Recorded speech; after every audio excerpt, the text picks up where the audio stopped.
Welcome in everybody.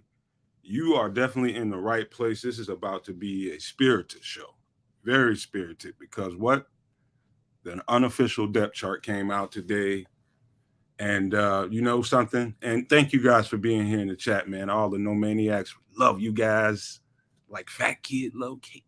But yes, I mean you got people around the Twitter space telling other people that this unofficial depth chart means nothing. Move on. Don't make any big deal about it. I beg to differ with that, and I'll tell you why. You know who it makes a difference to? Those dudes in the locker room. You know who sees that depth chart first? Those dudes in the locker room. You know who has pride, who has ego, and who are probably damn cocky? Those dudes in the locker room. You think they want to be third, fourth, fifth on a depth chart? No, they don't want to see their names there. That's their reputations on the line. So you're talking about guys sitting in second, third, fourth place, fifth place on a roster, and the guys sitting up at top, the ones that made the higher echelon, they're sitting pretty. Those other guys, they have to sharpen their utensils. They got to get ready, man. There's something that they're not doing, or something is they're being asked to do, they're not delivering on the field, so they find themselves lower on the depth chart. And so don't I'm not poo-pooing anybody that says that. I just beg to differ with me being a person from I've been on many depth charts, man, and I'm telling you, I tell you right now, in high school and in college, if I wasn't number one corner at both spots, nickel and left corner, the island corner, there was going to be problems. If I wasn't the number one receiver on that depth chart, there was going to be a problem. If I wasn't the number one kick return, punt return, there was going to be a problem. I remember my freshman year in college. One of the first things I told my position coach, hey, if I ain't the number one slot, and if I ain't the number one left corner, it's going to be some smoke. And he looked at me and cracked a grin, and he said, that's exactly why we brought you here, because we know you want to dominate. And so you have to have, I was cocky, and you have to have that mindset and that edge to you in order to rise to the top of a heap like that. And so don't that's BS, people telling you this depth chart doesn't matter. It matters to those dudes in those locker rooms, man. So, before we get going with my super duper co-hosts, let's hit this breaking news, because we did have some news coming into the show. Yeah, definitely.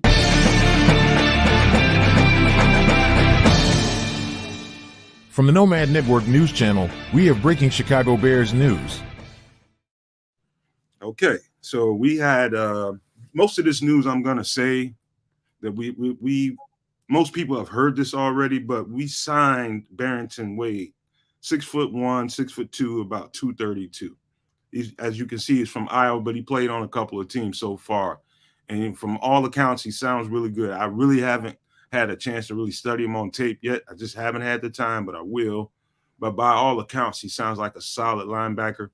Ask me if he'll make the team. I won't really have an answer for you, but we also worked out three other guys. A guy by the name of Tyreek Maddox Williams, another guy by the name of Tanner Vallejo, and another guy by the name of Trey Walker.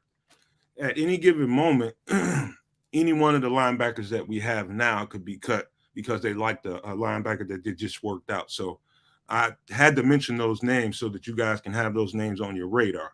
One more time, one of them is Tyreek Maddox Williams, Tanner Vallejo, and Trey Walker. Those are the guys we signed.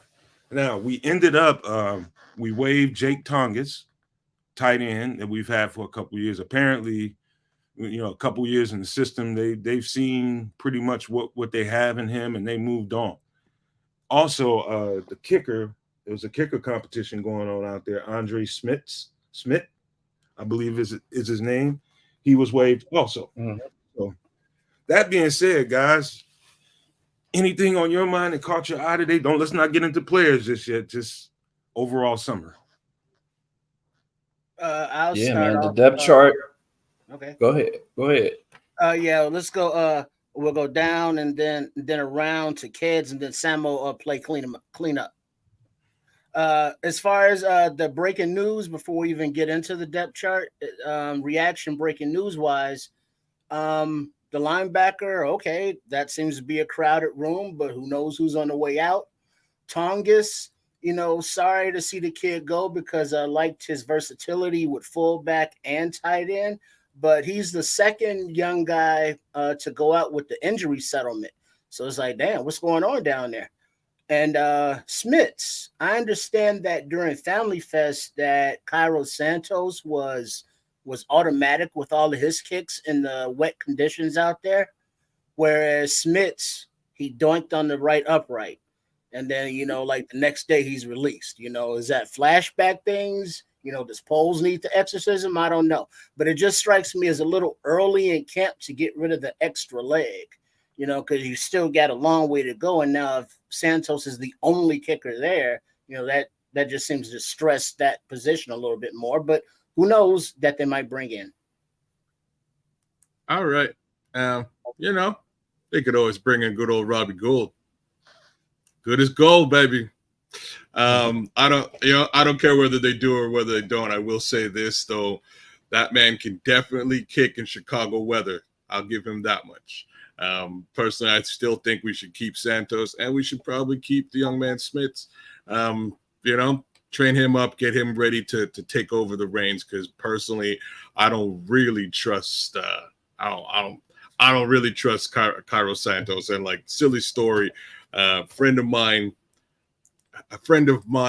parents live right where he lives in Florida. So he lives in Florida off of a golf resort. They also live off a golf resort. They go golfing all the time. My buddy's good friends with him and his wife, and yet sent me a picture just, real quick. It's like, boom, look who I'm kicking it with today. I'm hanging out with Cairo Santos. And I was like, man, I don't know about that, too. And he was like, seriously, what do you mean? Cairo Santos is automatic. I was like, not for them. Those point afters are a little bit rough. And when he's giving one of these, I don't know. So I'm going to leave Cairo Santos alone and kick it alone. But all I know is for Tuesday, it's been a pretty busy day. All kinds of signings, all kinds of positive notes coming out of camp. And I don't want to ruin the show with my little intro, so I'm going to toss it up to Sam. Yo, first up, shout out to all the guys in the chat and girls. If you are any of there today, you guys been rocking with us. Day 11 of camp, dog days is who was that? Cole Komet said today. Man, a lot to talk about today with that unofficial depth chart coming out. Like No Man said, it doesn't matter for the guys if your name is at the top, but it definitely matters if your name is at the bottom. So I think we'll get into that. And as far as this new linebacker we have, interested in letting that guy compete. I heard he's been a dog on special teams, so maybe we needed some more dogs on special teams, and maybe that's where he'll make his name for himself and then let that carry over into the defense. So, you know what? Before we get all the way into this depth chart, and we're going to get into it, when I tell you we're going to get into it, we're going to have some conversation about that. But before I get into it, I'm going to try to breeze through these notes. Some of these notes that stuck out to me. First, let me go through the list of guys that Nate Davis did practice today. So there you go. He did. Mark Kazak, there you go. He was practicing. Yes, he was. Not practicing. I don't want to alarm anybody because there's all kinds of different reasons why guys don't practice. But I'll run through the list anyway. Brisker did not practice. Roshan, Terrell Smith, Tremaine Edmonds, Lucas Patrick, Dylan Cole, Dante Pettis, DeMarcus Walker, Eddie Jackson, and Kyler Gordon. Who is practicing is Jack Sanborn. He's back on the field. However, that being said, Justin sounds like he looked pretty good today. Sound pretty crispy and clean. There's a lot of drops out there today from what I heard, but Justin looked pretty on point today again. You know what? I'm going to tell him about this Jalen Johnson on Tyreek Stevenson. You want to play that video, Sam? Before I just start talking about it, you just see it for yourself. He's just taking this rook to school, man. Here you go. DJ! Oh! All right. The separation. He had her swimming. One more time. DJ! Oh, He said, "Oh, you going that way now?" So that was DJ Moore on who? That was Tyreek. That was Tariq Stevens playing on DJ Moore. Yeah. He hit him with the heavy. He hit him with the heavy. Him up. Made him look like a rook, man. You know what I mean? Just the crispness of how he came out of that break and turned on a dime like that. That one more time. Just watch how he wheels on that on a dime and just basically just left my man struggling. DJ! Oh! On a dime and continue to get separation off the stem. Continue old shit. separation. And a nice Using toss. that old shit. Nice toss by the QB. Right on the money. Easy Right throw. That was easy, right? He just, he made it easy. This is it, guys. Right? Like if you're getting separation, ain't nobody getting no separation last year. And the few times Darnell did, he's in double coverage. So once more, we might have ourselves an offense. All we need to know about now really is what that running back room looks like. I mean, hey, listen, man. That was beautiful to watch, man. That's what you call savvy. And that's another part of that is lack of seasoning. That's just Tyreek just needs to get reps, man. He's gonna look a whole lot better as the season goes on, but you can expect a lot of that, early in the season for him. He's gonna, like I said, man, I keep saying it all the time. Rookies got to take their L's. Every rookie does, man, and all rookies aren't the same, but that specific job right there is the hardest job on the field. They say besides quarterback, but it's the most athletically challenging job on the field is playing cornerback or nickel cornerback. Either cornerback spot is the most athletically challenging spot on the field. I don't care what anybody says. I'm not being biased because I'm a cornerback. I'm just telling you, it takes every little ounce of your athleticism you will use playing nickel or boundary corner. So he's just got to learn, man, and I know he's going to get better moving on. But that being said, the whole entire line was present and practicing today. What do you guys think about that? The which line, offense or defense? The entire starting offensive line. Well, that's good to hear. It's nice to see Davis back out there and everybody in their positions. It's nice to see that Braxton Jones held up against that bull rush and was able to anchor against the big bowling ball veteran of Billings. So, that shows progress in his offseason squatting abilities. I'm happy to hear that. I'm just happy that everyone is there. I understand that there are off days or rest days or what have you, but just being out there just, makes me happy. And just as far as the injuries go, those are one thing, but what's going on with Pettis? I mean, he's had the weekend and he's still not out there and he's not injured. So, that's just a concern as far as not injured, but not playing. Well, go ahead. I was just going to say, I had zero expectation today that the entire offensive line would be together and practicing. And that's my immediate takeaway from that. I had zero expectation of that. Didn't expect Nate Davis at all. I expected him walking up and down the sidelines. A real upside here is he got on the field and he got to practice, and maybe we can start to build up that cohesion that we were talking about. Maybe he happened to watch Nomad Network, Nomad Live the last couple of days. Maybe, I don't know, but at least we got him. You know what I'm saying? At least we got him and the rest of the team on the line working it out. We have an idea as to what we might be looking at by way of depth. Now we can hope those starters can get some cohesion.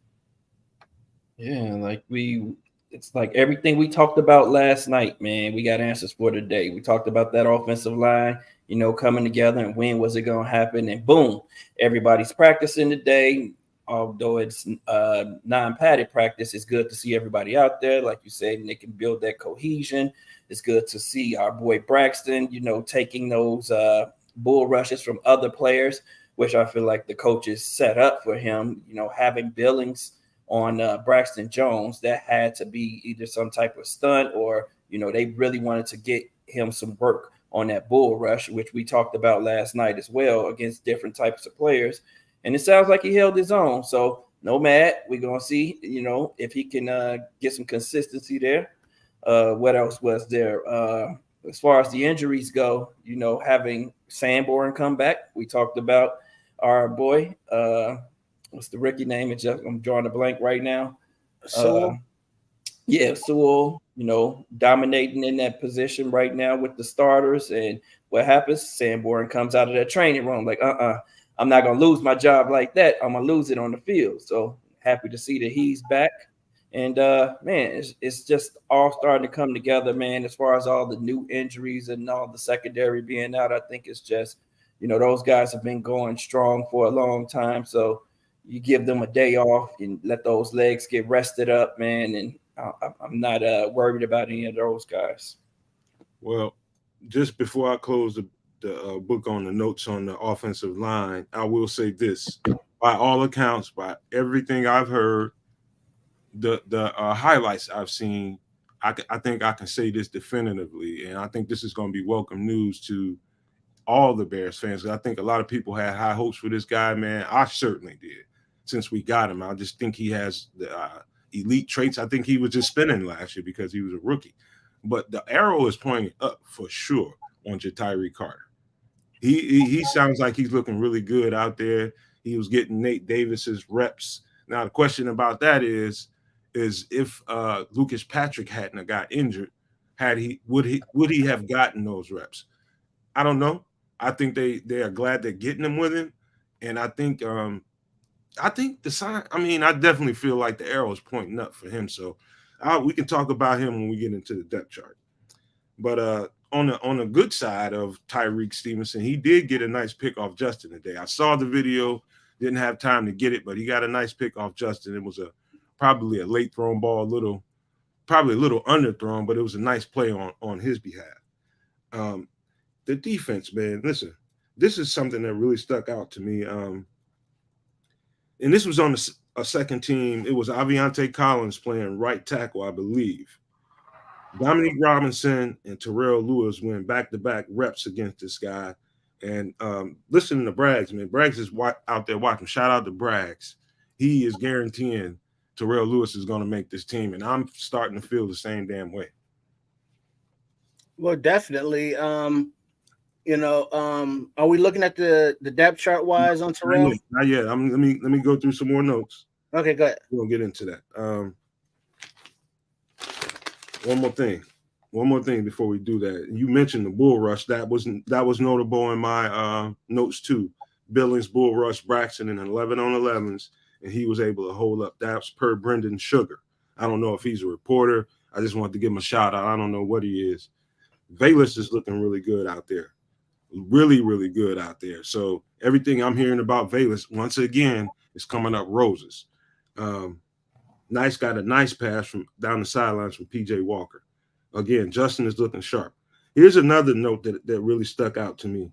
Travis Bell is looking good and standing out and turning some heads out there.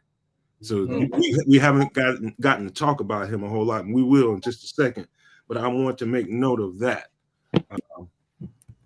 Also, man, the Polynesian power, man, Noah Sewell. Polynesian power, man, that dude is out of all the players that I seen notes on in the past couple of practices, whether it be the practice before Family Fest itself, and this practice, Noah Sewell is definitely trending up. He is turning heads out there. And I said this on Twitter, and I said it yesterday on the show. If you haven't gotten a Noah Sewell jersey, and you better get that damn thing now. Because I'm telling you, this dude he's nice looking out there, apparently, man. But with that being said, man, let's do what we all came here to do. Let's get this depth chart. Let's dig into this this is some seriously eye-opening stuff here. Let's start with the special teams, man. What about this special teams lineup makes you feel good or bad, Mr. Triple R? All right. And for our audio audience that may be listening on iHeartRadio or Spotify or any other place that the podcast is available for the Nomad Network, Nomad Live, and Nomad at Night, featuring MF in the Kitchen. We got the punter, Trenton Gill. No competition there, no depth chart. He seems to be solid. Kickers, Cairo Santos. Smits is gone, so no other competition thus far. Long snapper, Patrick Scales. What is H? H is Holder. All right, Holder, Trenton Gill. So he's doing double duty, okay. Kick returner, Velus Jones Jr. And it seems as though Mr. Coach Hightower had good positive words about Velus and his returning ability. And then as far as second kick returner depth, we have Khalil Herbert, followed by Tristan Ebner, Tyler Scott, and then finally Aaron Cruikshank. And for punt returner, Velus is leading this preliminary depth chart here, followed by Dante Pettis, DJ Moore, Eddie Jackson, and Tyler Scott. Kids? Yeah, so those are the guys. I know there was a couple of questions about Velus Jones as to whether he was punter and kick returner. Kind of looks that way. Right off the bat, there's one name that I'm not seeing anywhere here, and that name is Travis Homer. Well, I mean, I wouldn't. Travis Homer is more of a special teams cover guy. Gunner, yeah, he's not a returner. Yeah. Kind of expected him to have a bit more of a special teams presence to solidify his position, because if these guys are ready to go, that gives the homie Tristan Ebner a bit of a better look, at least in my opinion. We might be seeing the opposite of what I said last night. It might look like Tristan Ebner is going to stay, and potentially Mr. Homer may be the odd man out. No, I think you're misunderstanding, kids. Homer is not a returner. These are returners. Homer is a guy that's going to run down this field with his 4.3 speed and hit somebody. He's going to be the guy up front of these guys blocking for him. So he wouldn't be on this chart right here. I know he wouldn't necessarily be on this chart, but my expectation was that he would be as an actual returner of some kind, which would. I mean, because he's a running back, and I think Kez just froze up. Because he's a running back, I think is where Kez bring a little bit more special. My back? Yeah, you're back. I'm back. Must be the kids coming back from school. No, school is out for the summer. Call it what you will. Anyhow, well, we'll see. It does make me think a little bit more about Travis Homer's position here. Well, go ahead, Samuel. Not many surprises on here to me, man. I mean, we expected Trent Gill to be our punter. I'm surprised that the competition for kicker is over already, and Cairo Santos is that dude. But I'm not surprised. I'm just surprised that they didn't keep a guy around. Let's see, Velus having both the number one kick returner and punt returner spot. That's expected, and I think that's what's best for the team. We're hoping that he's successful in that role. But the one thing that did stand out to me was the backups to Velus in punt return, being Dante Pettis. Pettis hasn't played a down, and he's still the number 2 on this depth chart, which means to me no other guy stepped up and claimed that position, and that Dante Pettis still has an opportunity to make this team, even though he hasn't practiced anytime during this training camp. So that's the one thing that I think stands out to me the most about the special teams depth chart here. I'll tell you 2-3 things here that's going on. Number one, Velus has earned it. Number one, apparently, and Hightower said as much when he went to the podium. He's earned it. The bad news is for Aaron Cruikshank. Aaron Cruikshank should be higher on this depth chart if he was making a presence in camp. So he should be, in all reality, especially on punt return, he should be ahead of DJ and Eddie, because DJ and Eddie are in that spot. If you get into an injury pinch and you need a couple sure-handed guys that can get you out of a game, you have DJ, you have Eddie. Tyler Scott should also be in front of those guys on that. So Tyler Scott, it tells me both of these guys are having ball security problems. That's what this tells me indirectly. That's what this says to me. It's possible, but it's a preliminary chart because I don't want to see Eddie Jackson out there returning kicks or punts.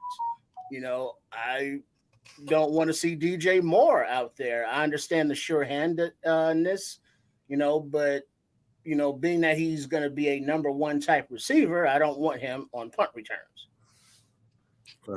I just say like this, man, that it sometimes depth charts can, if you know what to discern about them, like I know immediately when I seen Aaron Cruikshank and Tyler Scott at the very end of the kick return echelon or at the bottom of that echelon, they're having ball security problems. Not tracking the ball right, they're bobbling, the coaches aren't feeling secure about those guys at kickoff or punt return. They're showing a whole lot of promise putting Velus as number one. So it's his job to lose. So right now, Velus sounds like he's looking good doing those two jobs. So that's what sticks out to me. So let's just move on to the offense, man, because this is about to get interesting right here. Yes, really, sir. A lot going on right here. So what you would say is let's just start at the top. Let's just start at the top. What's interesting here is DJ Moore is probably, you would consider him your Z receiver. Some might consider him your X. It really doesn't matter. But he's your number one receiver at his spot. Velus Jones is right behind him. I'll say that again. Velus Jones is right behind him, followed by Dante Pettis, followed by Isaiah Ford. Let's just start with that line right there. All right, DJ Moore, let's call that a lock at starting. The weapon VJJ or V12 to be determined behind him. All right, we'll see why that works. Dante Pettis, when he's here, we know he can have the athletic ability and get open, the hands. Isaiah Ford, to be determined. If Ford is out there putting their reps and Pettis isn't here, that's going to get him up. So it is interesting that Velus is, that high in that position. Go ahead, kids.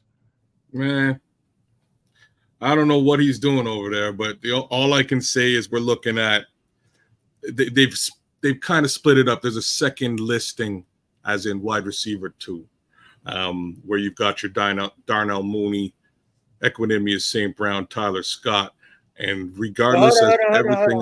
Hold on. We're doing a top line. I know we are. I'm just saying that the guys following here, and even the guys following in the second line, there's no Chase Claypool, which I find a little bit odd. I find it odd that Isaiah Ford is where he is. I find it odd that EQ and Pettis are where they are. I find it odd that I don't see Claypool on either one of those lines. Wait, Clay, he's on the bottom line, right? Look at the bottom. Yeah, you read it. It Am I goes missing him? horizontal. Well, Yeah, it goes horizontal. You see, I don't know how they do it in Canada, but when we go line by line, we go line by line. And if we're gonna jump ahead, we read all the lines. Go to we know roll. what we're talking about. So now, Mr. I might be just blind though. I might be just blind. I still don't see no Claypool. At the very bottom. We'll get there. We're gonna see. You're gonna see him in a minute. Oh, my bad. So the third line. Okay, all right. We'll get there. So that makes much more sense to me now. That makes much more sense to me now. First line. All right. So that first column is supposed to be the starters. Right. Okay, so First now column. It's that going I've column by column, but we're only going to focus on the first row right now. So thank you. Now that I know how to actually read this thing, it surprises me much less that Velus Jones is behind DJ Moore, because we're talking about a guy of similar size, if not bigger, and similar speed. If he's got to take on that number one role and keep the other guys in 2 and 3, I don't mind it. It also says quite a bit about the guy, to be honest with you. I'm really just hoping we don't have to see the guys behind him. Right. So for me, This says if this depth chart is accurate in that first row, it says that the coaches are happy with what Velus has been doing in training camp. They're happy the way he came into training camp, and they're happy with, his progression throughout training camp, and that, they're acknowledging that, he is doing well in training camp. That's what this first line to me says. As far as, Dante Pettis still being in this role, I fully expect that, because I think Dante Pettis has a lot to offer as a wide receiver. Isaiah Ford is probably not going to make this team, but he has to be placed on this depth chart. But the standout for me is that Velus is number 2 on either, and I would have thought this whether he was number 2 at either of the wide receiver spots. But him being number 2 just says to me that they're happy with his the way that he's been playing in training camp and the way that he's been coming along. Well, I'll just say this to close this out. Isaiah Ford is the odd man looking out. I mean, odd man out probably in this situation. But it says more about Velus and his improvement in camp than it says anything about anything else in this. Dante Pettis, I believe, is probably going to find a way onto this roster, man. I think Dante Pettis is very valuable, very underrated, man. And I think because he hasn't been in camp, you're going to have a bunch of questions. And Paul Clark just said something's too early for a depth chart, too much training camp left to see, in my opinion. Paul Clark, yes. But here's the thing, Paul. It means something to those guys. It means something to see their names ranked up where. I mean, it means a lot to those guys. It's just us here speculating how it got to this point, why it ended up shaping out this way, and so that we have something to speculate about. And that's all this is. It's really just speculation. But I bend onto the side that this means more for the players than it means to anybody else. And I say that with confidence. It's just something for us to speculate about. But to them, when they see their names where, it means a whole lot to them. So, it's just fun to talk about to me. But it's more than fun. It's interesting to me on how they're projecting these guys. Like, here's line 2. Braxton Jones, Larry Borum at left tackle. Braxton Jones at the starter, Larry Borum backing up. Robert Haskins at the 3rd spot. I'll let you guys go and I'll finish it up. Hey, Robert Haskins, didn't he star in Who Framed Roger Rabbit? Yeah. Wasn't that dude? Because I don't know this cat otherwise. Sorry. You're so close. You're so close. It's Bob Hoskins. I had to think about that one for a minute, but you're damn close, bro. My bad. Nerds, man, for knowing that shit. I'm sorry. Larry Borum, classic, bro. It's a classic.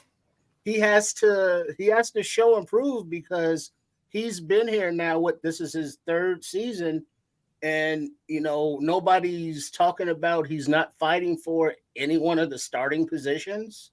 So who is he? What position is Larry Borum? Is he a swing tackle? Is he a left tackle? Is he a right tackle? We're pretty sure he's a tackle, but we haven't really seen him at left. And when there was that deficit last year at right, we still didn't see him. So, Braxton Jones, he's sounding good. He's looking good. He's doing his thing. I'm happy that he's progressing, and that one of his, well, not one of, but his major weakness last season, he's addressed, and it's starting to show those rewards. Yeah, I don't have much to say about the left tackle position other than, full on agreement with Nomad's sentiment from last night. That swing tackle is still a bit of a question mark. I don't want to see Larry Borum on the field at all this year. I'll just be honest about that. If we have to see him again, hope to God he's taken things seriously and worked on some stuff and show some improvement. But I can't expect him to solidify the left side of that line. That's just the reality here. And if we're also, looking at the guy from Roger Rabbit, I'm not sure if that's going to pan out in any capacity. But he did save the girl. And Jessica was a sexy tune. She was a sexy tune, bro. Y'all tripping. Big time, man. Hey, So left tackle, as expected, the starter is Braxton Jones. Braxton is going to be our starting left tackle, guys. Don't let anybody tell you differently, and don't let anyone let your optimism for him being dominant this year waver, man. As far as Larry Bourne being number 2 on this list, I look at 1, 2, 3 guys who could have supplanted him in that swing tackle competition that didn't. So that means that he's holding his own right now. So he's still in that competition for the swing tackle. And I'm not even going to talk about this other guy, Robert Haskins, man. No disrespect to him, but he's facing an uphill battle. I just don't think that he's going to make this team. However, I mean, it's the preseason, and every guy has the right to fight for their position. So we'll see what happens. So I'll tell you what sticks out to me here, and you guys know from last night, I'm up in the air on Larry Bourne based on performance. However, he has had an offseason to get his body. I heard that probably 3 times so far. He has reworked his body and he's looking a whole lot better. What I worry about with Larry Bourne is his foot speed. I think Samuel mentioned that last night. And that's something that shows up time and time again. If you can beat him with the outside dip and take it on the inside and swim over him, he didn't have the foot speed. Maybe it was because he was a little bit heavy last year, and that's why they're working on his body to get him back down to the weight that they want him so that he can be a little shiftier and be a little lighter on his feet. Maybe that's it. But Larry Bourne is going to have to show me, more than anything else. I mean, that's the guy on the offensive line I have the most reserve about is Larry Bourne being the swing tackle. However, Robert Haskins, he did look really good, especially in the run game at USC. He looked solid in the passing game. He probably needs some anchor work or something like that because he was light at USC, probably lingering around 297, 300. But he's got really, really solid traits as far as his technique, really solid traits. So I noticed that about him. It's interesting that he's number 3 here because if Larry Bourne doesn't pan out to be the swing tackle that they're looking for, he could potentially move up the depth chart, and after a move or so, I find this line kind of interesting, but only because Larry Bourne is there and they're going to give him every opportunity to win that swing tackle spot, at least the backup left tackle spot. So I find that really interesting. I'm just going to not judge him until he starts playing in preseason, and then we'll go from there as far as Larry Bourne goes. But he's definitely going to have to show me and prove to me that he's got what it takes to play at least as a backup in this league. But this next line, Tevin Jenkins, I'll tell you the truth, on offense, other than the Velus Jones, where he's positioned on the depth chart and all the improvements that he sounds like he's made out there, how much better he's looking, this might be the most welcome line on this offensive depth chart to me. Why? It's because where Alex Leatherwood is. He's sitting comfortably at the backup left guard spot, right behind Tevin Jenkins. I think it's a solid play for them to keep him inside so that he doesn't have as much technique work to sort through and really get comfortable with. I think this is the spot for him. I think left guard, I think they found a honey spot for Alex Leatherwood. And this is probably, I say it again, probably the most pleasing sight besides Velus Jones on this offensive depth chart to me. Yeah, looking at the left guard, they have Tevin Jenkins, Alex Leatherwood, Gabriel Hoy, and Josh Lugg. Now, it's everything that I've heard about Hoy and Lugg from Greg Gabriel, shout out, big up to the Barroom Network, much love to Aldo. But Hoy is a right guard or a right tackle, and Lugg is also like a right interior guy. And so this depth chart is like preliminary, but I don't think all these guys are in the right positions. But it is good to see Leatherwood on the left side where he dominated at left tackle at, in college, where he was like the best, offensive lineman in college. So put him back in that situation where he's comfortable with the left hand in the dirt, where, he can just do his thing and not think. And hopefully the mono's all gone and he knows the offense, he's comfortable, and let him fight for the position because, Tevin has not the best history staying on the field.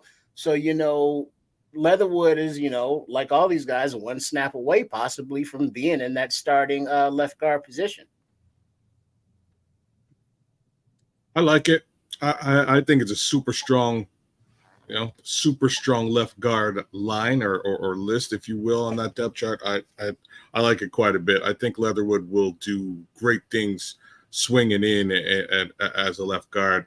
I have a bit more interest now in Gabriel Hoy and Josh Lugg to really see, whether they can battle it out and remain on this team in some capacity, without jumping to the next line. I think I like that. I think Leatherwood will do wonders stepping in situations where Jenkins may have, maybe injured, may have some sort of an issue. Sam, you muted. Yeah, my Gotcha, fault, bro. man. Yeah, I like Big Tev, man, of course, at the left guard position. We know that he is dominant at the guard position, man, and he's probably one of the best guards in the league, man, when he's healthy and playing at full strength. As far as Alex Leatherwood goes, I'm happy to see him have some success finally, man. I've always said that I thought he was a left-handed player, and that was the issue with them, with Oakland moving him to the right side immediately, moving him to right tackle when he came into the league, and then inside to right guard, and he just never looked comfortable on that right side. And look, they put him on the left side, and he starts having some success. I'm sure he's worked on his body as well, and worked on his technique. But I definitely think he's a left-handed player. Gay boy, is going facing an uphill battle. We got him late. Hey, Sam, can you point something out right quick? Go ahead. The only reason I'm noticing it now is thank you, Jason. Jason just said heard Hoy is a tone setter like Tev and Wright. Yep. It's interesting that the nastier guys are because people don't give Alex Leatherwood credit for nasty, but he is outright nasty. Take my word for it. If you watch enough film of him, he is nasty. Mm-hmm. And the nastier guys they want on the left-hand side. Why? That's the quarterback's blind spot. Yep. Samuel, do me a favor. What's that? Say Gabe Hoy 3 times. Gay boy. fast. I thought it was gay boy. Gabe Hoy. It's Hoy. I thought it was Gabe Hoy. I thought the H was silent. I've heard them But you got to say it 3 times fast. Gay boy, gay boy, gay boy. How do you break in with that? You ain't. Man, how do you break in with that? I'll make the most interesting note right here. Nobody to this note. And he comes in with this. Oh my God. Crazy. Great though. That was great. Man. Yeah, I'll give myself a Barry Horowitz pat on the back for that one. That was great. That was great. Sorry, man, you were saying. No.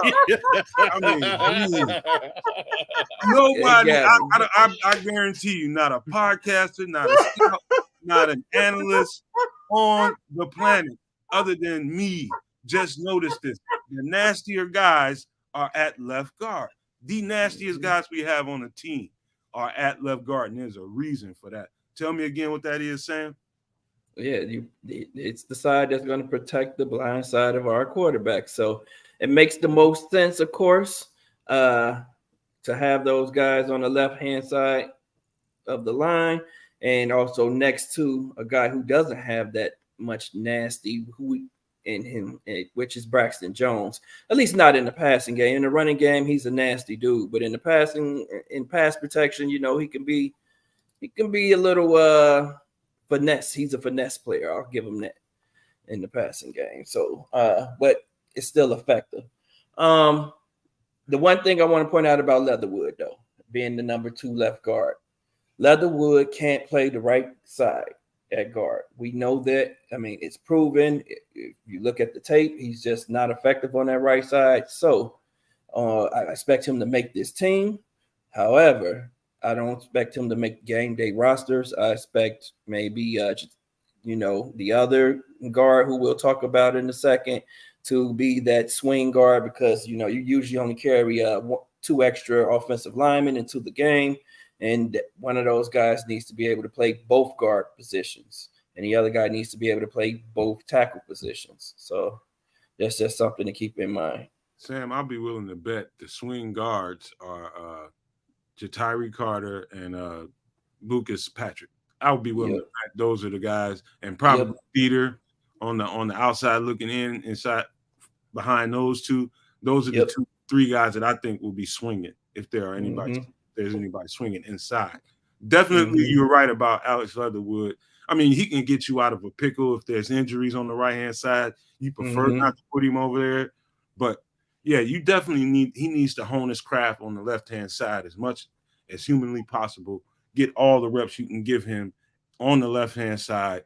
If you got to use him on the right hand, we're probably in bad shape, so we don't want to really see that. So, yeah, but those are the guys I think will be swinging on the interior. It's going to be Patrick, it's going to be Jatiri, and probably who did I miss? Patrick, Jatiri, and probably Dieter. Yep. So yeah. Now, let's move to center, man. I don't think there's a hell of a lot to talk about here other than this is exactly what you thought. Cody Whitehair, Lucas Patrick, and Doug Kramer. Nobody's really backing up Doug Kramer.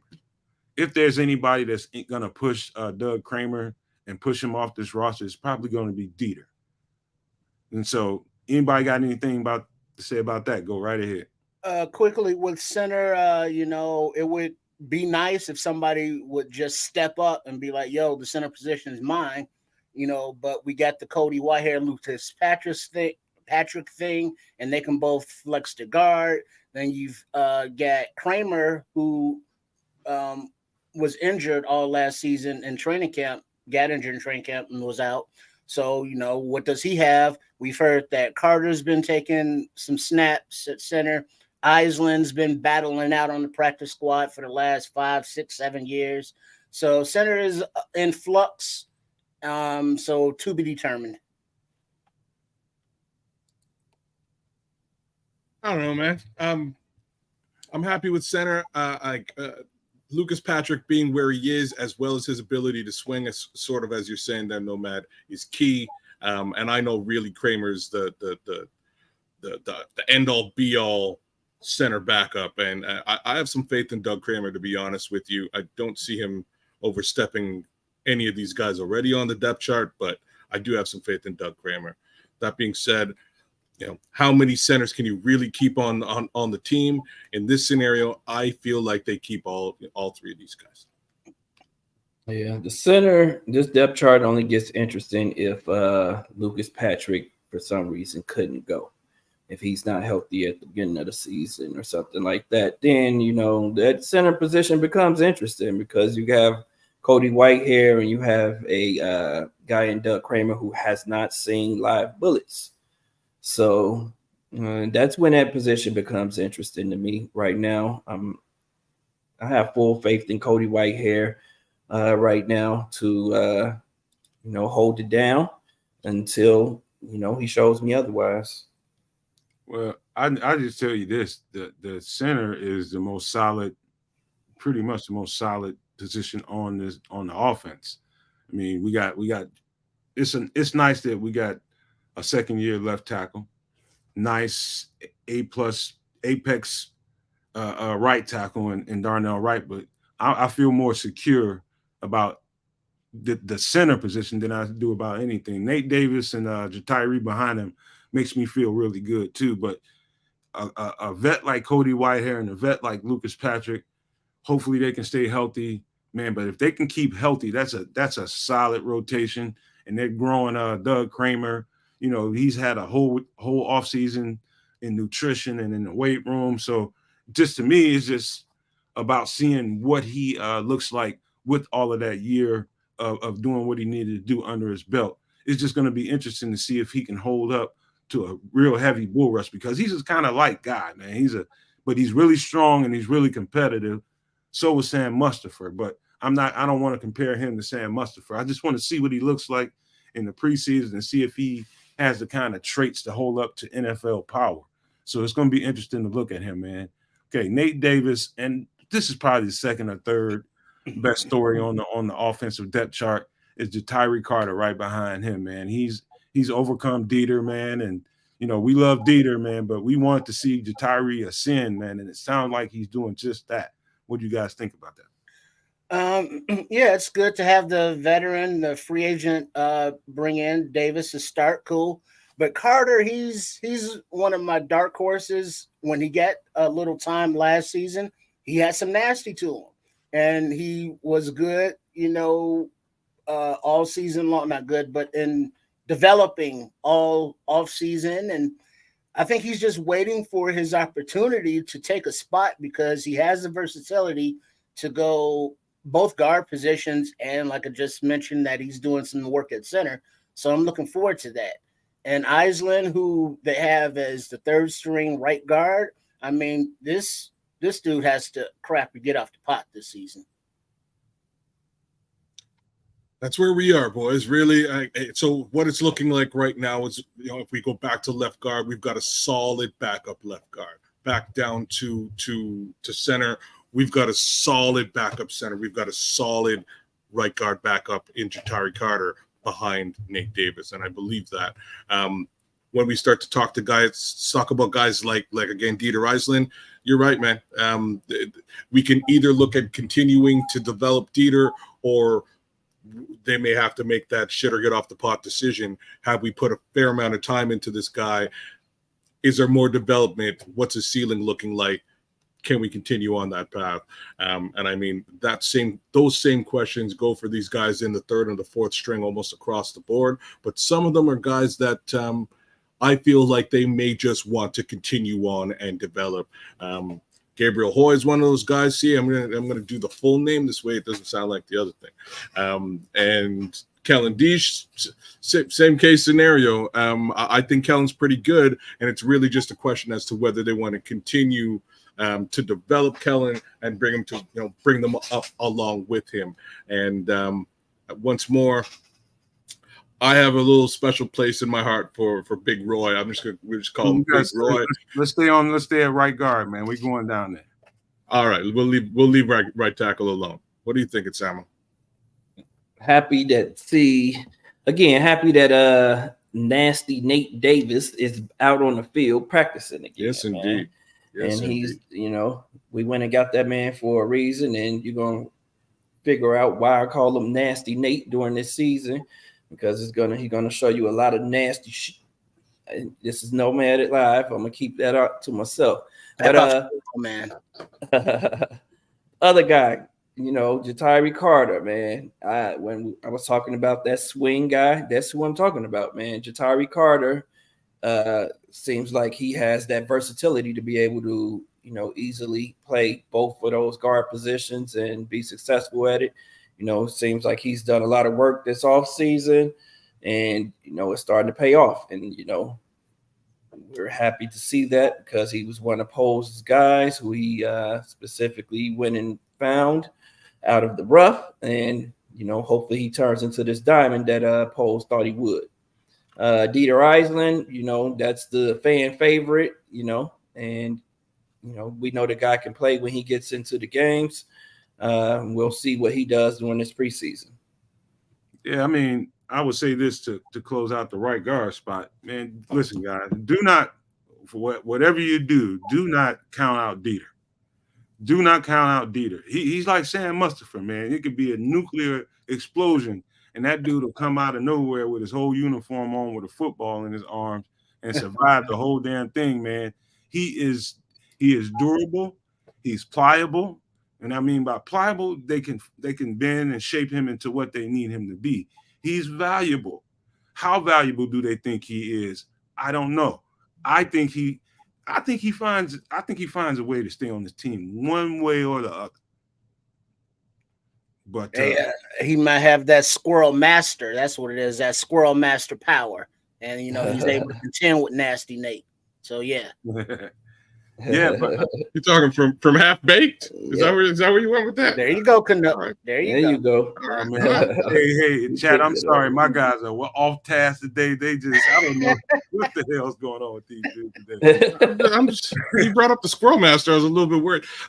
So I just wanted to bring up this particular chat. Is Dieter Eisen considered one of those international exemption players that don't count against your roster? I didn't really realize that was the case, because that would also likely be the situation with Big Roy too. Well, any words on that, Nomad? I have no idea. I'm not even qualified to speak to that because I do not know. I don't know the ins and outs of that, but it'd be interesting to find out. I know Big Roy is, and that's about all I know. He is. Yeah, I just know that Big Roy is right now. Yeah. But down to right tackle. Here's an interesting line here. We know Darnell Wright's the starter. Aviante Collins, he came in and turfed out, it looks like, Kellen Deesh for the backup right tackle spot. So we had, earlier in camp, we were seeing Kellen Deesh getting a lot of second-team reps at right tackle, right behind Darnell Wright. And before, I think it was right before the pads came on or right after the pads came on, they made the move for Aviante Collins. So apparently they were liking what they saw in Kellen Deesh until the pads came on. Something about the pads coming on made them trigger the signing of Aviante Collins. So I found that interesting. And Big Roy was always going to be on the outside looking in. Hopefully they find a way to keep him somewhere, at least on the practice squad, so they can keep developing him, because the dude he's a monster athlete, man. I mean, you would like to see them develop a guy like that, but he could be one of those guys that really move around the league for the next couple of years until he fully gets where he needs to be as a pro. But that's just what I think about this line. Looking at right tackle, we're pretty sure that we write in ink that Darnell Wright's the starter. That's cool. The Collins, he's a veteran. He's looking for his opportunity. If he's coming in and he's showing that he can beat out Deesh, so be it. Now, we don't know, because Big Roy, everything that I saw, every video that I saw when he was on the Giants practice squad, he was a left tackle. And earlier in camp, I could have sworn that he was, always on that left side. So, but with his physical traits, you would just love to see the dude develop. And I mean, we know how the athletic Africans are, especially when they're big like that. We could have oh my God, come on, yeah. What is he, like 6'9", 370 pounds? Come on, something like that.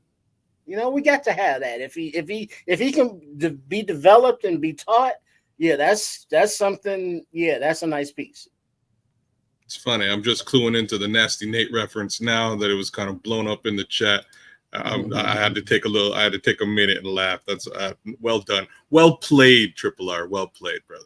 We'll run with that for the whole season. He's definitely Nasty Nate. Yeah, but listen, man.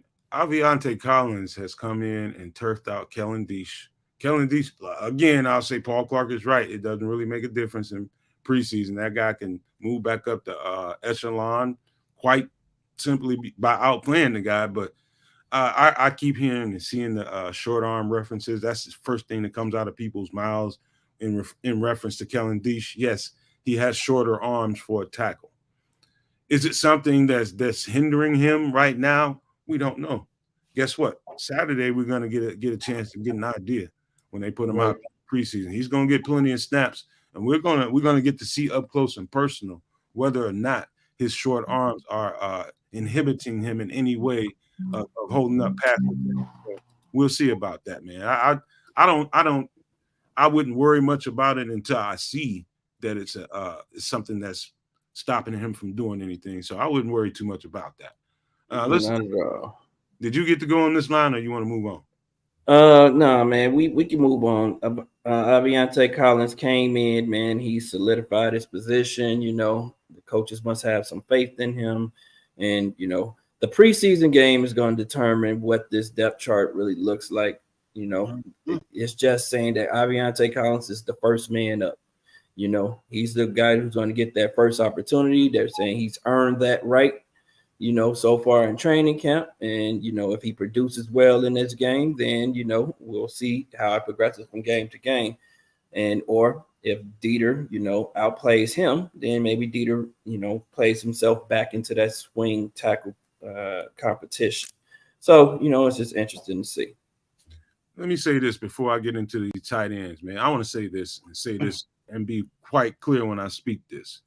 I believe we have one of the best running back trios in the league. I believe we have a top tier wide receiver core. I believe we have a top tier linebacker core. I believe also that we have a top tier tight end group. That's a good looking tight end group any way you want to put it. That's a good looking group of tight ends right there, especially these first three. I feel really good about this position. This offense is very, very, very tight end driven, whether it be in the run game, whether it be in the pass game, guys spilling out after blocks. I mean, this is the depth that they have at tight end and the talent that they have at tight end, and a veteran in there to really round it all together and really make it a successful core group of guys. I think we have a top tight end group in the league. I ain't saying the top, I'm saying a top group. Yeah, there's definitely the youth and development that we got low. We got the big dog Mercedes Lewis, who's been in the league, you know, pushing 2 decades. You know, Tunyon, who's the athletic dude, both of which are very familiar with Getsy and vice versa. And then Komet, who's, you know, been ascending, you know, since we've drafted him.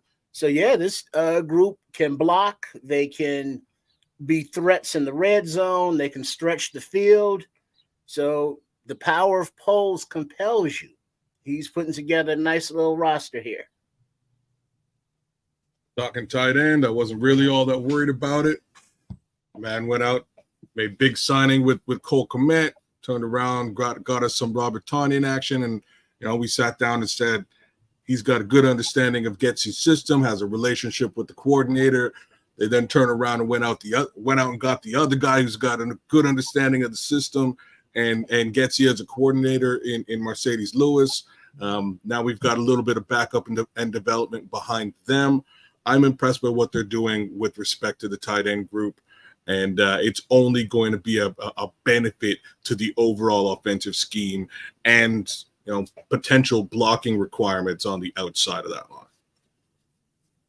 We got size, speed, versatility, and depth at this position, man. This is probably one of the better rooms on the offensive side of the ball, along with wide receiver. I think it gives Justin a lot of weapons and a lot of depth there right now. So, you know, I'm happy with where this stands. The addition of Mercedes Lewis really solidified that group. Al Alova, he says that Bears will be disappointed if Tonyan outplays Komet, and it's possible. I know I wouldn't be, because I said it the whole time before Cole got the contract. I was feeling like they brought him in to see if they wanted to pay Cole Komet, and if this guy outperformed him, I was feeling like, you know, maybe they don't sign Cole Komet, because I mean they're two different types of tight ends. That's one thing we know. Tongus is going to probably outplay him in the receptions department. He's probably going to be the guy that gets the separation and gets the deeper passes. He's probably going to get, I mean, depending on how many snaps he gets, he can probably match or do better than Cole Komet's numbers just because of the, you know, separation. He's going to get longer passes, man. So I can honestly see Robert Tonyan getting a chance to outplay Cole Komet in the receptions department. But let's move on, man, because we're spending a lot of time on this. I don't even think we need to talk about the next line. That's exactly what you would expect it to be. Tyler Scott behind EQ. You would want to see Tyler Scott move on EQ on this line, but, you know, we can talk about that later. We don't need to talk about Justin. We don't need to talk about the running back spot. that is interesting. And so we'll spend just a minute talking about that. Roschon Johnson on an earlier depth chart that was put out on Twitter was number 5. And the whole Twitterverse they lost their crap. Just to be quite honest with you, man. People were upset about that. And I guess they put a revised version of it. Now he's number 3 on the chart. Treston Ebner behind him. I don't know how long that's going to last, because what I saw on film looked better to me overall. But again, I haven't seen everybody's film and a whole bunch of it. So we're going to find out real soon, Saturday, who looks like the better back thus far in camp. Yeah, and definitely. And health and injuries always play a part. So you're going to need as much depth for as long as possible at that position. Khalil Herbert, he's getting pushed. Foreman's the brought in guy, free agent who wants to prove himself, who's been a beast, in his history. Sean Johnson, the 4th round pick. So he's not going to get put on the practice squad. Travis Homer wasn't brought in for his running back acumen. So being last on this chart isn't surprising, but I don't think he's in fear of losing a roster position. Ebner would be the odd man to possibly to the practice squad if we can get him there in this scenario, if Herbert doesn't. I highly doubt that. I think they're going to want to spend time developing him. If Travis Homer makes this roster based on what this looks like, it's a special teamer. Well, but it's still going to be counted in the running back room on it. Yeah, of course. But he won't. He probably, yeah. But then that means that they would keep 5 running backs if they keep Ebner. It's a running back. It's going to be a running team. You're going to need several backs. So it wouldn't be surprising if they kept 4 or 5 running backs at all to me. More likely 4, but yeah, 5 wouldn't surprise me either. Right on. You know what? The reality is, that just means somebody else is on their way out. I don't know. I don't see them keeping that many bodies at the running back position, and then you also have to incorporate fullback there too. I highly doubt that they'll keep 2 fullbacks. One is a rookie, and the other is Blasingame. I feel like they're going to strangely keep both of those guys, with the exception of the possibility of one of these starting running backs just showing full-on fullback chops. I kind of doubt that for everybody, with the slight exception of maybe Roschon Johnson, maybe. Either Treston Ebner or Homer should likely be on the chopping block. But I'm going to move away from the negative side of this and move to the positive side and just say Roschon's making a little bit of noise out there. People seem to be happy with what he's been doing when he's getting the ability to test things out and run the ball, put the ball on the ground early into training camp, and we haven't heard much of that since. Once more, his blocking ability is jumping out to people who are paying attention, and I'm just hoping I'm hoping that he can usurp his way past the guys in front of him. Likely not at the beginning of the season, but let's say a quarter of the way through, I'd be pleased with that. Samo, before you go, I just want to say this, and I said this several times, man. Rookies, man. I think Ebner had such a rough rookie season for probably all kinds of different reasons. Number one, because he's a rookie. Number 2 is because it's a lot to learn. And 3, he wasn't playing fast whatsoever. He looked a step slow all season long. And I don't think the fan base ever really forgave him for that. And they're just like, okay, let's be done with him. Get him out. We know what he is and what he isn't. I don't think so. I do not think so. That's one reason why people tune in to the Nomad Network, because I will stop and itemize little details like that. We will do things like that to point out reasons why you shouldn't be so glass half empty with a player like Treston Ebner. You have to understand what the process is for a rookie coming into a new offense, and I believe 110% he's going to play a blip faster than you saw him play before. It's just a learning curve. And it's reflective on the field when you're not thinking, you're going to play a whole lot damn faster. And I think before people start, brushing this dude off to the curb, let's see what he's got in the bag when he's not thinking. So I just wanted to say that. Yeah, at the running back position, I think Khalil Herbert hasn't done anything to lose his job in training camp, which is good to hear. Dante Foreman has held his own as well, and I think he's right on Khalil's heels right now. Roshan Johnson, being a rookie that the Bears were really happy about, has come in and he stood out, and they're going to give him that third man up position. So, which is good to hear.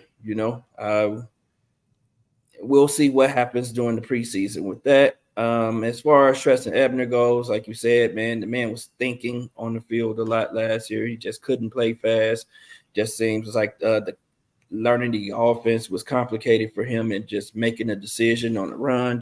He just wasn't playing at full speed last year, which was obvious. Hopefully, he's over that. He feels good, and he makes this team. Travis Homer is a guy who Poles, raved about when he signed him. So it's interesting to see him so low on the depth chart. Wondering what that means. Like, this is a crowded room, but I like all of these guys, to be honest with you. I think the preseason will sort this out, man. All right, so let's. Sorry, before we jump off RB, I just want to poll you guys and the chat. What do you think the odds are on them upgrading at the running back position before kickoff this season? Somebody would have to blow a tire. Fair enough. Yeah. So injury case scenario. More than likely, unless there's a deal that they can't pass up for an apex running back like Jonathan Taylor, or my man out in Vegas. Other than Josh Jacobs. Yeah. I mean, no, I don't think. I think there's a possibility. It's slim to none, but circumstances may make them have to do something. But we hopefully they won't have to do that. But no, I don't think anything's happening there. But we got to take this comment off the screen so we can see what's going on. Yeah, we don't need to talk about the fullback and Chase Claypool. Tyler Scott's nicely positioned behind him. That's probably what you would expect, and I'm good with that. I don't think it's much to talk about that. However, let's put the defense up there, Sam. I've been waiting on this. Let's just get right to it. It appears to me, and everybody can see with their own eyes, the first line looks really interesting, but let's get to the other defensive end behind Yannick Ngakoue and Rasheem Green and Terrell Lewis appear to have turfed out Trevis Gipson. What the hell is going on here, man? What happened? Hey, man, Trevis Gipson had that flash in the pan season where he had the 7 sacks, prior, no, and then post, no. He's not a product of this regime or pick of this regime. Isn't he due for a contract this year as well? Or next year is coming up. So yeah, he's being outplayed and being made superfluous like a third nipple. Kids. Yeah, Triple R is doing it today, y'all. He's doing some big things. He's got some serious analogies and references. If y'all ain't paying attention, I'm paying attention. In any event, I just don't feel like we have the luxury of cutting a guy like Trevis Gipson, even if he's not performing. I think having depth from a rotational perspective is a good thing. So earlier this offseason, when the team broke for break for that last month after OTAs, I was watching Twitter very closely. I was watching Instagram very closely. I saw guys like Javon Dexter, DeMarcus Walker, Dominique Robinson working their butts off, and I saw video of Trevis Gipson out shopping, out partying and eating. I saw him getting a full leg tattoo. And I was just thinking, like, oh, I hope he's ready for the season. When the season comes, I hope he's putting in work and he's just not showing that. And, maybe he wasn't putting in that work, man, like he should have been. Like, he should have been focusing on, getting better. This being a contract year, that's just my personal feelings. But hey, maybe he did, maybe he didn't. All I know is this depth chart to me is very telling that he's so far behind everyone else, even guys who are here for the first year, even a rookie in or undrafted free agent in DeAnthony Jones, which is it's troubling to hear. It's sad to hear. Hopefully he can pick it up, man. That's what this means to me. It's like they're trying to light a fire under his ASS to get him going. And hey, I'm not going to say that he cannot be cut, because if someone is playing better and they show that they deserve to be on this team, then they will be that depth rotation piece, and let Trevis go.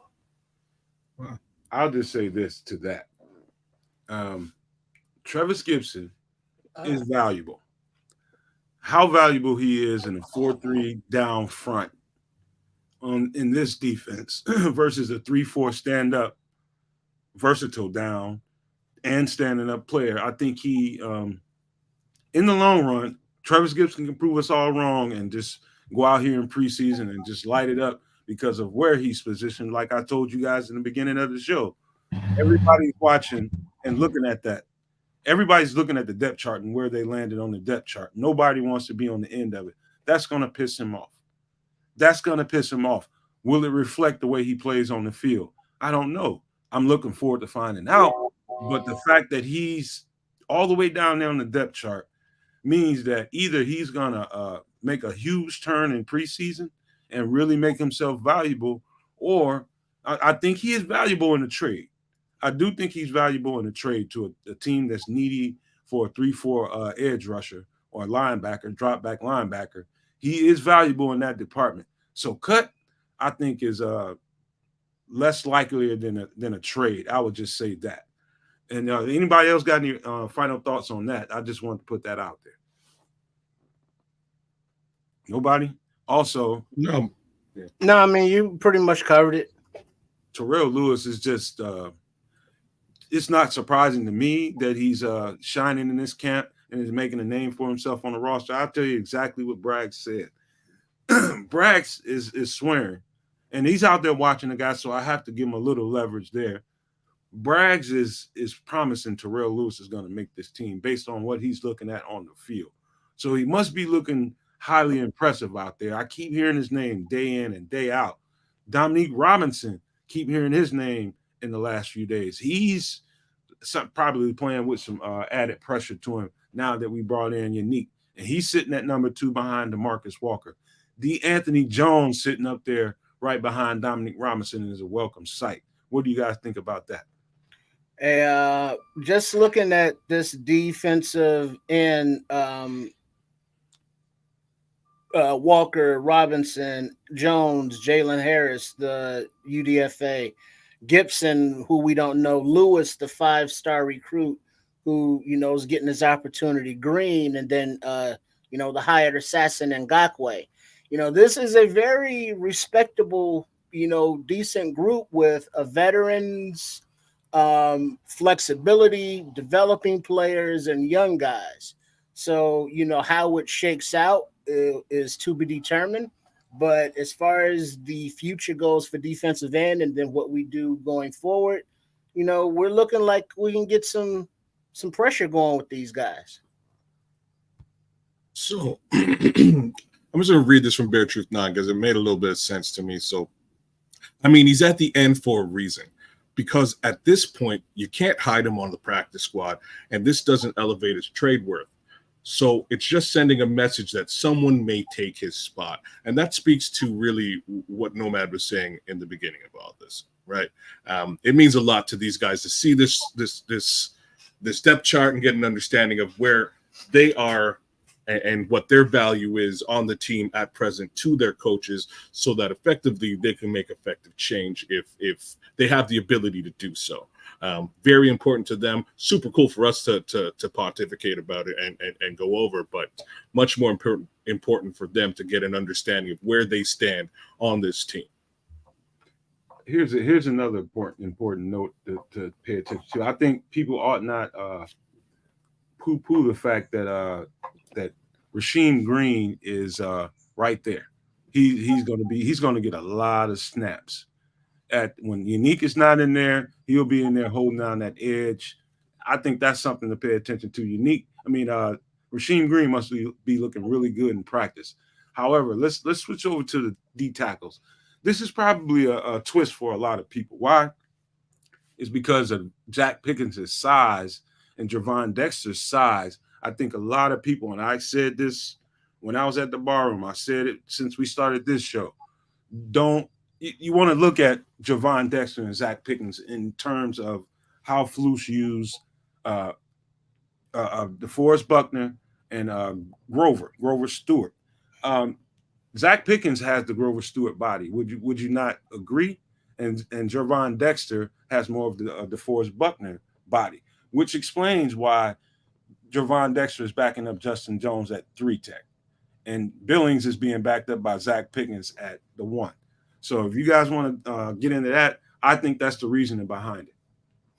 Well, the book on Flus and company were that they were teachers, and where they came from, Indianapolis, the aforementioned players, the Buckners that you mentioned, they said, hey, when we start this journey with the Chicago Bears and the Ryan Poles, as they've been in lockstep, the synchronicity has been beautiful since Poles hired him. He said, I want to develop my new Buckner. I want to develop my new Mathis, who Robinson has been working with off season. So if we can, bring these guys through the draft and make them our new stars, this is a good position backing up a veteran like Billings and a veteran like Jones, a veteran like Ngakoue, with tackles. But behind the veterans, you got the youth coming up that are learning. And then, like you mentioned, Travis Bell, it's like, this 7th round pick.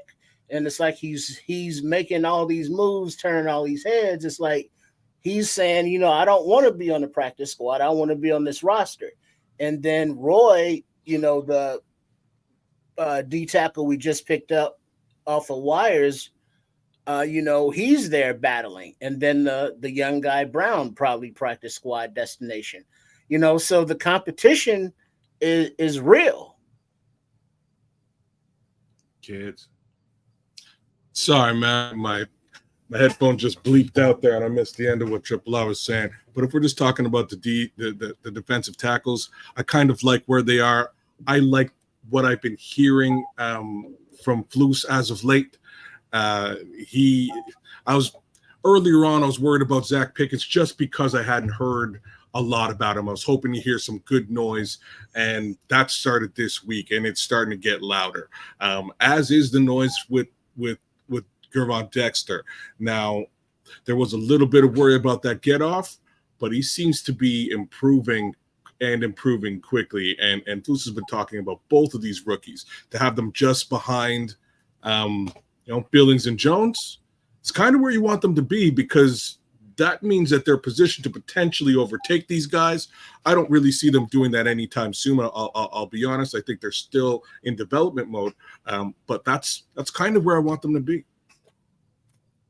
I think it makes for a strong rotation. I think the expectation was for Justin Jones and Andrew Billings to be the starters, them being the veterans of the bunch. And, I think that, as far as the nose tackle and the 3 tech position, I think Gervon Dexter and Zach Pickens are both versatile and able to play both positions. And I think that's the best thing about, having these 2 young guys. I think they both have the strength to anchor at the nose, and they have the quickness to get in the backfield at the 3 tech. The interesting thing to me is that Travis Bell is also listed as the 3rd 3 tech. I saw some film on him in training camp where he was hitting the sled. That guy looks quick and powerful, and he looks like he has strong, quick hands. So that's very interesting to me. What I like about that, Samo, is the guys, the rotation of 3 techs are different types of 3 techs. You have a really, really fast 3 tech in Justin Jones. You have a really, really big, fast, and strong 3 tech in Gervon Dexter. And then you have a really unique 3-tech. I mean, just a short, stout. It's like a muscled up fire hydrant and Trevis Bell, man. And I think the body types and the styles that the guys that can, I mean, that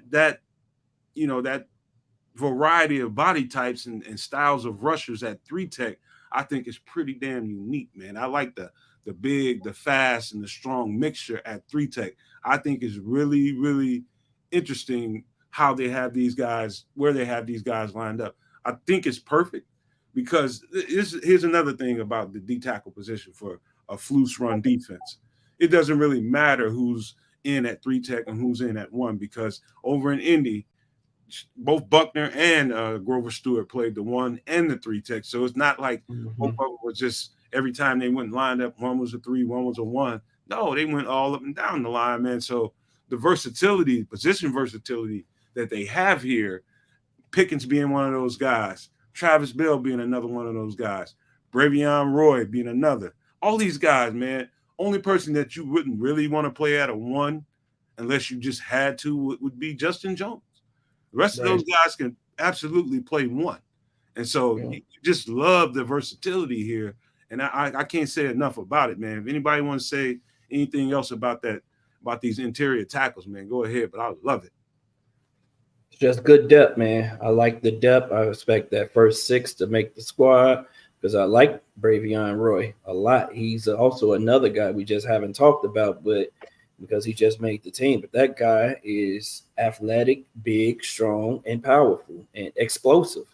You know, there's a lot that to like about him too. So I hope that he makes this team. I hope that first 6 of defensive tackles all make this team. And, who knows who gets played on game days. You know, you play your matchups on game days and rotate them that way and see who's having the best weeks of practice. But I love the versatility that we have at 3-tech. And then you throw in these other guys who can play 3-tech too, like DeMarcus Walker. You got Rasheem Green has played some 3-tech. So this defensive line is extremely versatile. Let me speak to Paul Clark here. He just posed a question. Yeah, he said, Paul Clark says, yeah, but an early depth chart gives these players false hope that they can make the team, ? No, I don't think so at all. It just, to me, that depth chart speaks directly to what the coaches think of them in their projection. This is what they expect out of them. This is what we think you can be. This is where we think you slate up amongst the rest of the guys here. Will you stay there? We don't know. You'll make a difference in that when you put yourself on the field in the game in the preseason.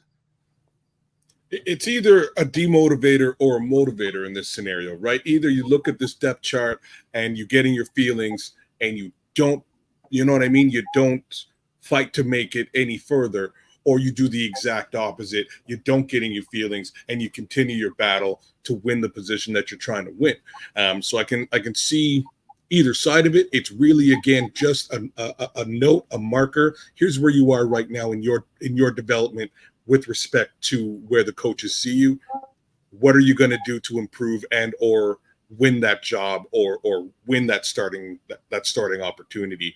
And we'll see what it looks like. I also will say that we'll see another one of these depth charts before the next preseason game, and it may look completely different. Here's what I would say, and we're going to move off of that.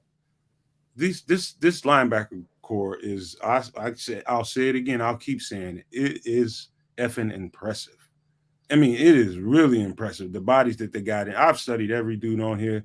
Coney Ding. It's interesting that they have him playing at Sam linebacker. They have him listed as Sam. What's more interesting is they have Noah Sewell backing up Tremaine. That is really, really interesting to me because everybody just assumed that he was going to back up Jack Sanborn. The fact that he's backing up Tremaine Edmonds on their projected depth chart is saying a whole lot. And I've said it, and I'll say it again. The dude has been turning MF and heads out there. And they love this guy. Apparently, he's going to get a lot of snaps in the preseason, and we're going to get to see for ourselves if they're right about the way they're projecting him. But to see him backing up a middle linebacker, that they're showing a lot of faith in this guy that he gets it. And TJ Edwards said it at the presser today. This guy is not confused by any of this, and he's playing fast, and he's out there making plays. And so he's excited about him, man. When you have other linebackers excited about a rookie like that, man, it bodes well. Just looking at the linebacker room as a whole, Gates, he had all last year to develop. Now's his time to shine, see what he got. Baskerville, I think, is the new, develop for next year, see kind of guy. Edwards, leadership stud. Edmonds, leadership stud. Sewell, up and comer, versatile stud. Hey, buddy, we don't know, but we hope it is. Sanborn, we know what he is. He's versatile. He's smart. He's athletic. Cole, special teams beast. What can he do on the defense? Don't know. And Kanoy Dang, another one of them Africans. And I think this one is Lual's cousin or something like that, I heard. Go ahead, kids. Oh, sorry. Who's Luau? Oh, I'm sorry. That's a Chicago sports reference. He was a Chicago basketball player for the Chicago Bulls. Okay. All right. You lost me with that one. Yeah, my bad. No worries. I've been catching up with your reference. You even threw in a little Pauly Shore in there too for the chat for the fans. But yeah. The reality here, guys, like I said yesterday, I love this group. This is going to be my favorite group outside of the secondary this year. I think they're going to shock you guys and show you guys some really cool stuff. It's starting to look deep now, which is fantastic. I'm not going to get into the weeds on this one. I think we've got a really solid linebacker core, and I think they're going to show out. Before you go, Sam, let me answer Bear Truth 9. Bear Truth 9 said the last thing on Gipson. Not sure if you spoke on this, but maybe it's more of an indicator on how well Lewis is doing. I definitely think that's the case. Without question, it's how much better he's doing versus, I think that's absolutely on point, Bear Truth 9. But yeah, we did cover that. Go ahead, Sam. Yeah, no problem. It's also says that DeAnthony Jones is also doing better than Trevis Gipson. So, it's not just Lewis. All of these guys, everyone who's ahead of him, Robinson, Green, are all doing better than Trevis Gipson. I think they're trying to light that fire under his ASS to get him going with this depth chart. As far as the linebackers go, man, we know what we got in those starters. We got that length, speed, size, and just the width to just be dominant at that position. And sitting behind them, we got some young developmental guys who are just hungry dogs who can also have speed and size. I think this bodes well for our special teams unit, our special teams coverage units. I expect these guys to contribute there.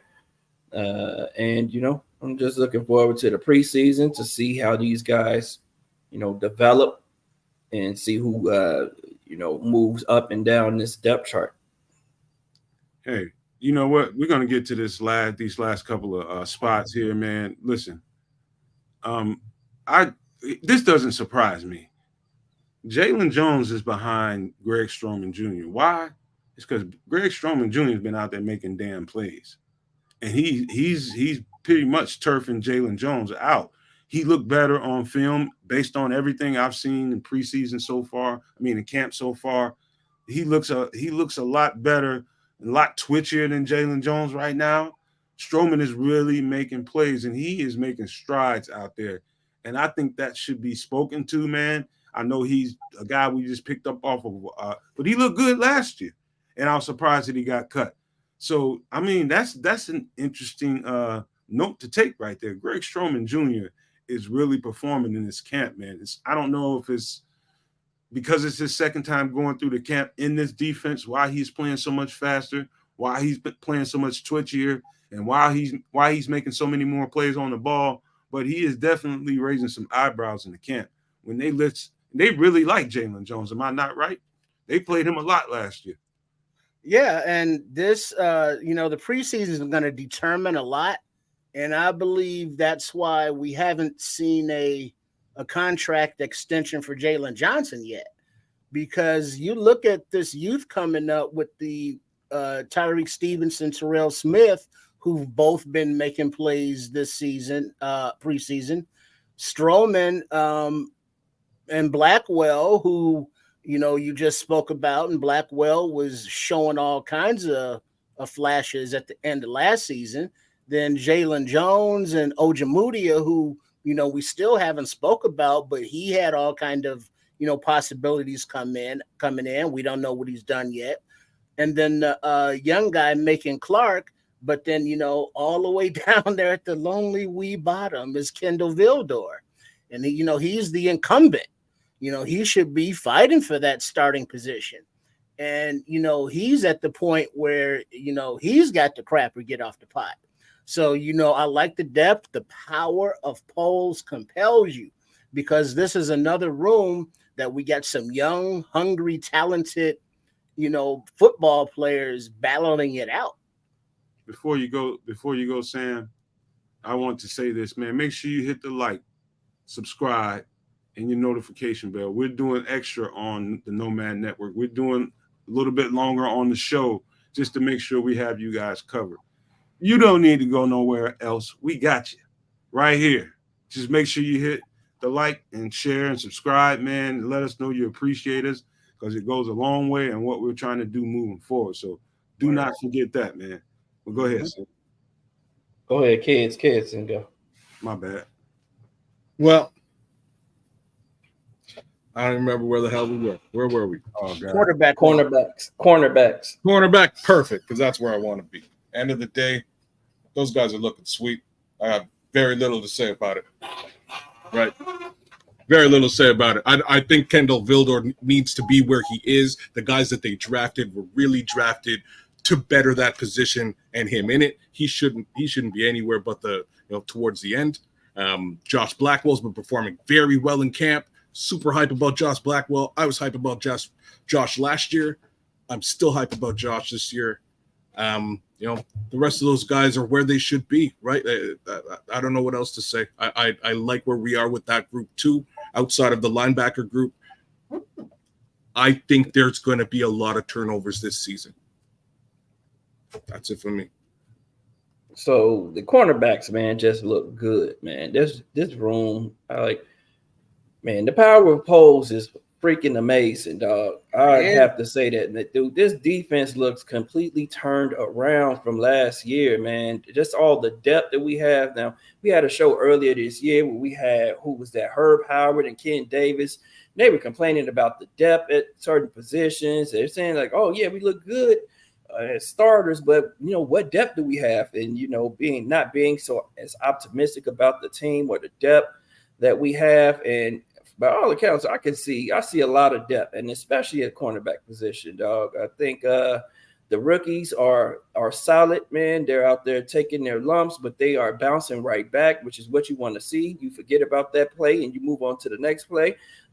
We just saw the play with Tyreek Stevenson getting burned on that whip route by DJ Moore, and I mean a lot of people gonna take their L's with DJ Moore on that whip route. So the young buck turned right around and got a pick later on in camp. So, that's what you want to see from a young guy, that he can move on from the bad play.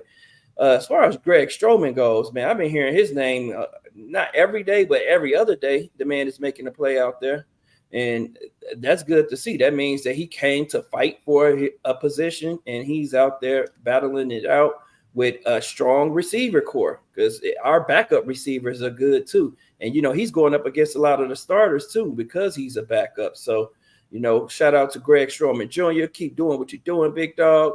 We know Josh Blackwell can play some ball. We saw him last year, man, in that nickel position, man, hold his own. The guy can cover.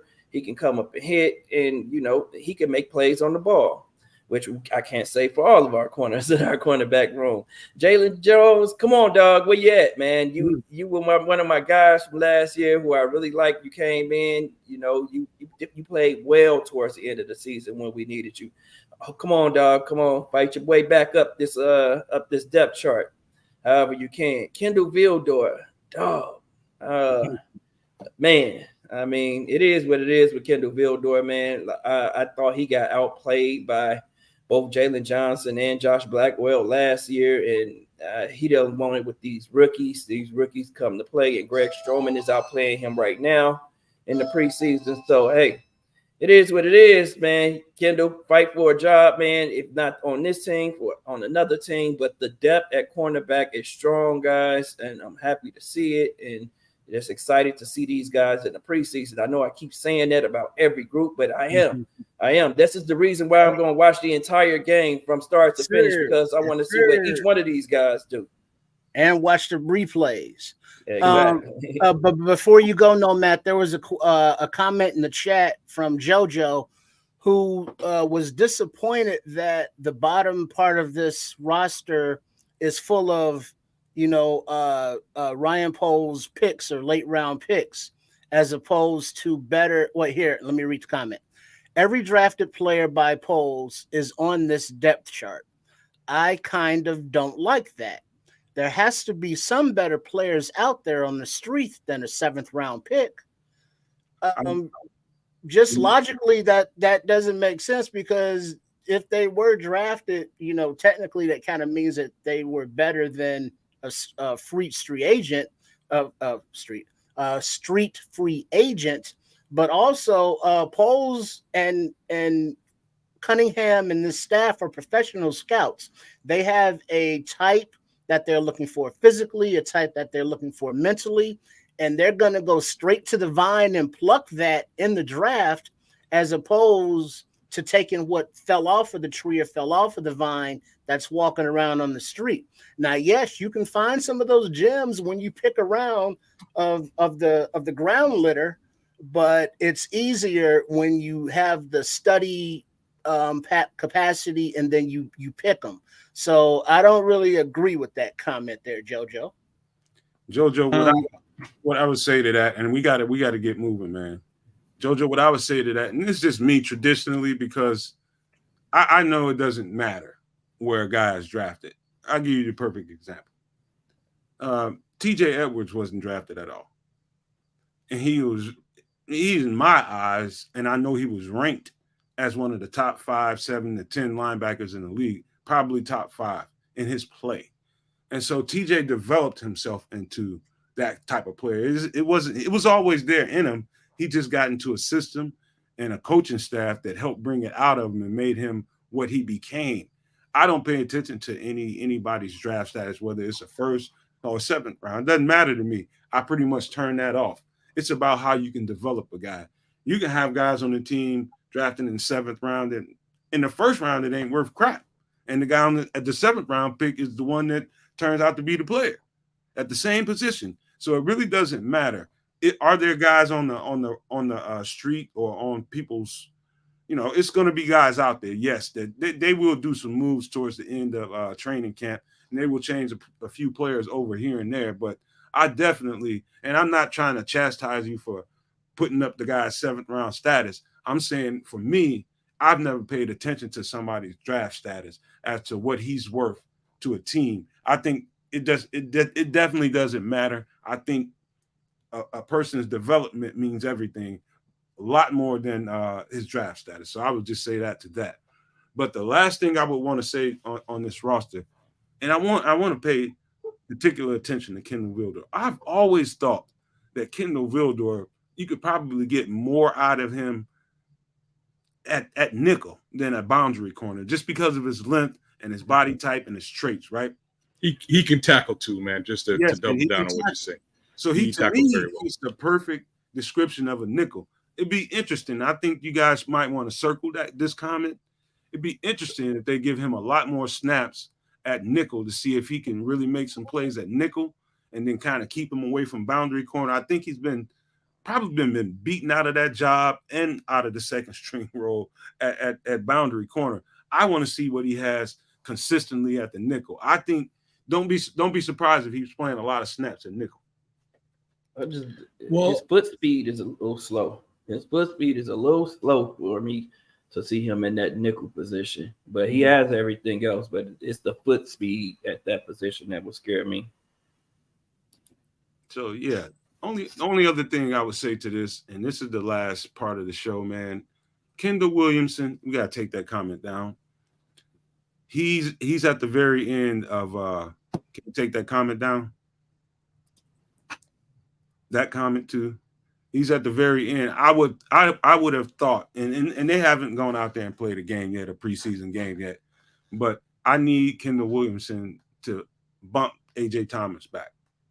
I need him to get right behind Jaquan Brisker. Also, it's warming to see that Elijah Hicks hasn't lost ground. He's right there behind Eddie Jackson. He's firmed up his position. Hopefully, he can keep that going throughout preseason. But I want to see Kendall Williams, and I think it's going to get different for him once the bullet starts flying, because that's when he usually shines the best. So, Kendall Williamson, I've been talking SHIT about you in a good way all off season. You better show up for preseason, man. I got a lot riding. Hey, speaking of draft position, Kendall Williamson, 7th round pick, wasn't he? That's it. Out of Stanford, smart man, and heard he's been balling out there. Elijah Hicks sounds like he's putting it all together because, he's bringing that energy. He's like that, and he's hype, and that's what he's, learning how to tamper down and figure out where the hell he's supposed to be on the field, and that sounds like a good thing. While we're here at this position grouping, Eddie Bojack Jackson, congratulations as he just had a baby. Yep. You know what I'm saying? All right. So with that said, Trahan has been a ball hawk as he was in college, but unless he can make some jumps or their injuries, maybe practice squad guy. Take down the comment real quick.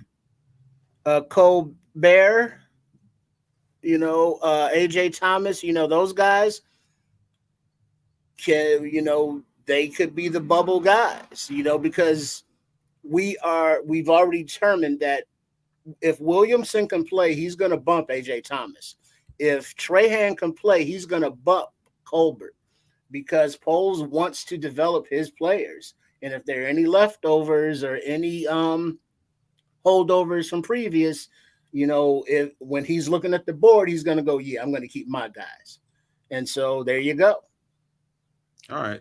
I think hold on, kids. I think we got to definitely get up out of here, because I'm just now seeing it's about that time. Listen, I hope guys in the chat, y'all let us know if we covered everything thorough for you. Put a Y up. If we didn't, put an N up. Be honest with us. We want to know that anyway. We need correspondence from you guys. Feedback, baby. We need the interaction with the Nomaniacs out there. Did we fulfill what Nomad Live is the reason that you've been tuning in 11 straight days for training camp updates for? Did we bring the noise? We got to get out of here, Trip. We got to get out of here, man. We got to wrap this show up because people got things to do. But I hope we deliver for you guys, man. Again, for the millionth time, and you're gonna get tired of me saying it. It's got a lot of love for you people that really support us, man, and I mean it.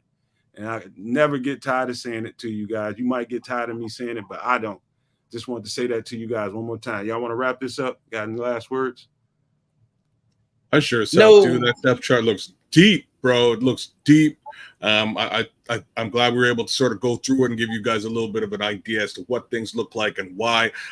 Like I say, in a week or so, things will probably look a fair amount different, and we'll have a whole other bunch of stuff to talk about as to why. That being said, love y'all, chat. Love the homies. Bear down. Be really quick, Trip. Hey, the power of polls is compelling you, because we look at some of these rooms and there's much more competition than we've been used to. And the North is for the taking, and let's go get that. Let's ride. That's all I gotta say, man. Let's bear down. Hey, Russell. These dudes about to watch the entire game, fellas. You guys know about these players because we talk about these players. So that should give you enough incentive to watch the entire game, so you can come back and tell us what you saw. Shout out to everybody in the chat for rocking with us on day 11 of training camp. We appreciate you all. Much love to you. Hey, with that being said, man, love you guys one more time, man. Got to ride out, though. So with that, love, peace, and hair grease, y'all. Bear down, baby. Bear down.